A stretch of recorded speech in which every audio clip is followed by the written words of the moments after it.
ये एपिसोड आपको दंग करके रख देगी, क्योंकि इसमें शेर अपने कदमों से वापस चलकर जाता है अपने चच्चा का और उनके बेटों का सामना करने के लिए। यानी शेर रिकवर हो चुका है।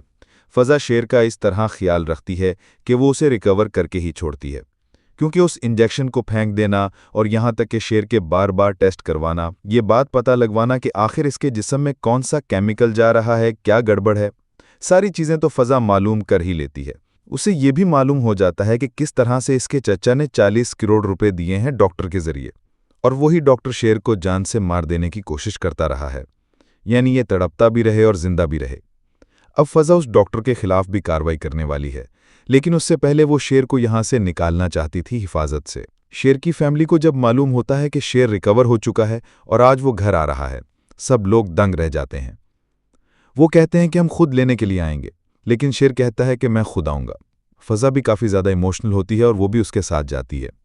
वहाँ पर जब वो उनके घर में कदम रखती है, सबसे पहले वहाँ पर शेर की मुलाकात फ़हद से होती है।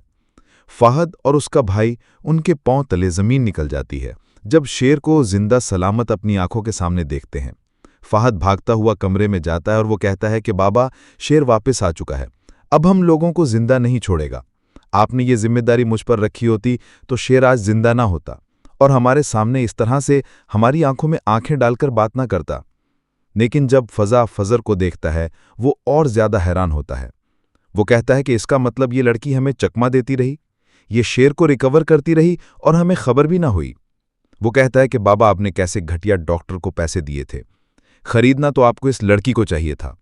लेकिन उन्हें क्या मालूम कि ये लड़की किसी भी सूरत बिक नहीं सकती। अब उसका चच्चा नौटंकी करना शुरू कर देगा। वो कहेगा कि मेरा बेटा वापस आ चुका है, मेरे भाई का बेटा, ये मेरी अमानत है। बहन जी, देखिए ना, आपका बेटा जिंदा सलामत घर वापस आ चुका है। उस वक्त तो उसकी वालिदा को भी काफ़ी ज़्यादा हैरानगी होती है अपने चच्चा के रवैये पर। वो कहती है कि मेरा बेटा बिल्कुल सही सलामत था, वापस क्यों ना आता। अपने बाप की जायदाद और अपने बाप का हातस पूरा करना है इसने। अब उसके चच्चा का चेहरा काफ़ी ज़्यादा नदामत वाला होता है, क्योंकि अब उसके बुरे दिन शुरू हो चुके हैं। चच्चा उस डॉक्टर को कॉल भी करेगा और उससे कहेगा, तुम्हें जिंदा नहीं छोड़ूंगा। ये इलाज किया है तुमने शेर का, मैंने तुम्हें कहा था कि ये जिंदा भी रहे और तड़पता भी रहे। ये तो अपने पांव से चलकर घर वापस आ चुका है और हमारी आंखों में आंखें डालकर बात कर रहा है। वो डॉक्टर कहते हैं कि ये सब कुछ डॉक्टर फ़ज़ा ने किया है। पता नहीं उनका आपसे क्या रिश्ता है कि शेर की इतनी खिदमत करती रहीं, हमें भी चकमा दे गई हैं। वो चचा कहता है कि एक बात याद रखना, जो कुछ तुमने किया है इसकी सज़ा तुझे भुगतनी होगी।